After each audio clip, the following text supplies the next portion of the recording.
South Shore, Massachusetts.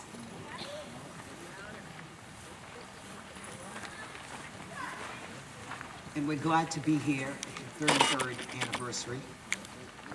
My name is Dr. Marlene Campbell from the Poor People's Campaign. And we are here today to say congratulations, 33 years. Let's give the temple a hand clap.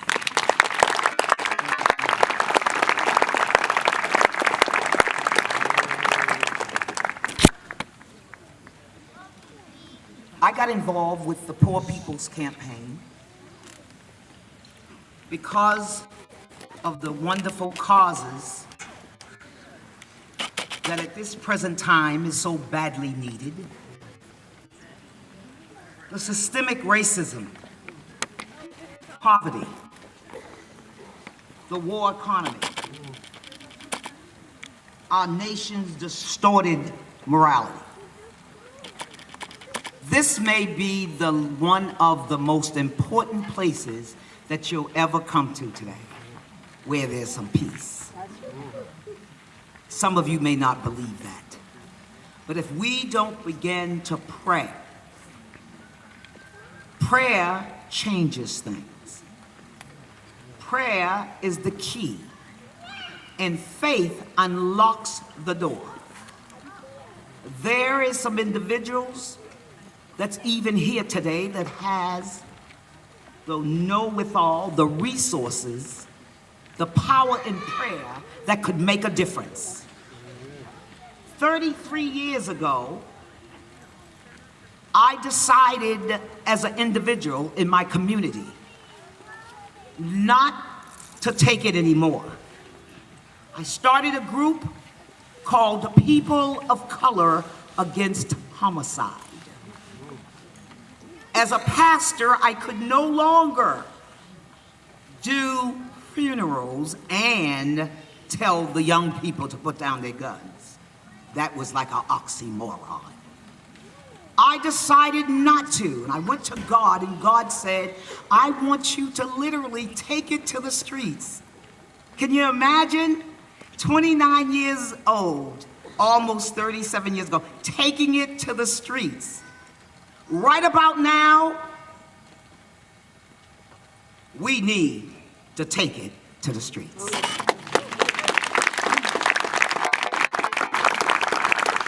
So 4 years ago, when I met Bishop Barber, or a little more than 4, and I've met him again, or saw him on TV at the National Convention, Democratic Convention, I said, that's the man.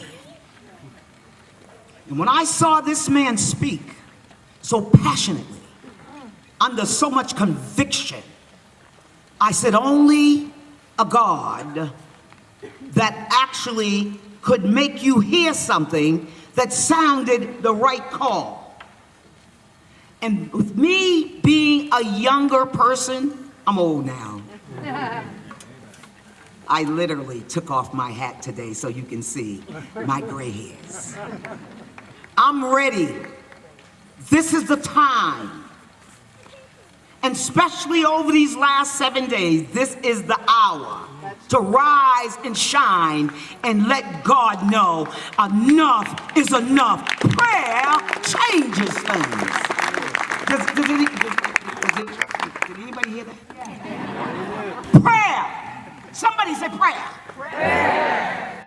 Say prayer. Changes things. And that's what it's going to take. Amen. Our children are the only natural resource that America has. Amen. And I have more years in back of me than I have in front of me.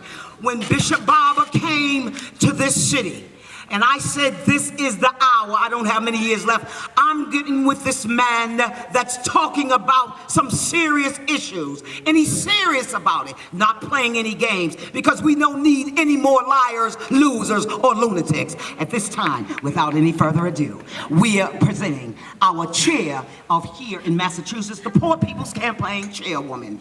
Let's receive her with a hearty praise the Lord. Our minister, Martin. Savina Martin. Let's receive her with a hearty praise.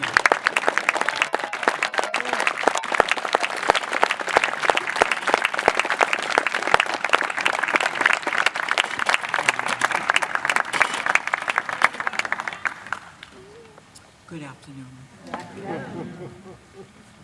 Yes, again, my name is Savina Martin, and I am one of 3 co-chairs for the Massachusetts Poor People's Campaign, a national call for moral revival. I'm just going to point out a couple of things for you today, just to kind of bring you up to speed. As you all know, we just came out of the 40 days of nonviolent moral fusion direct action. But before I go into what I want to talk about, I just want you all to congratulate Dr. Barber with us today on receiving the MacArthur Genius Award on this.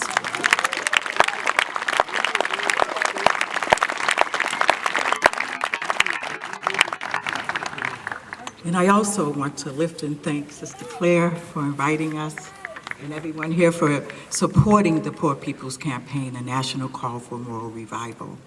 It is time, 50 years later, after the assassination of Dr. King, for all of us to come together across lines of division, religion, color, and creed.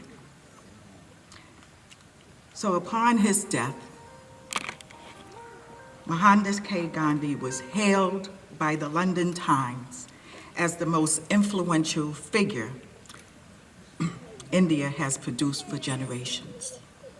Gandhi protested against racism in South Africa and colonial rule in India using nonviolent resistance. A testament to the revolutionary power of nonviolence, Gandhi's approach directly influenced Dr. Martin Luther King, who argued that the Gandhian philosophy was the only morally and practically sound method to open to oppressed people in their struggle for freedom. And that's what we're doing today.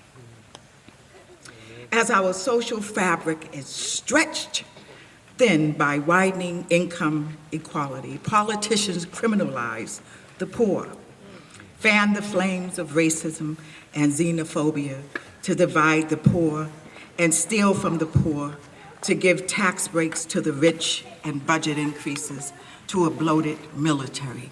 Those are words from Reverend William Barber II. Immigrants, Muslims, homeless people, and youth are under attack.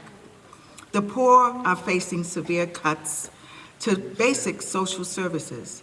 Millions of people are living without clean water and sanitation services. Voting rights are being suppressed, and wars are being waged across the poor and intensifying.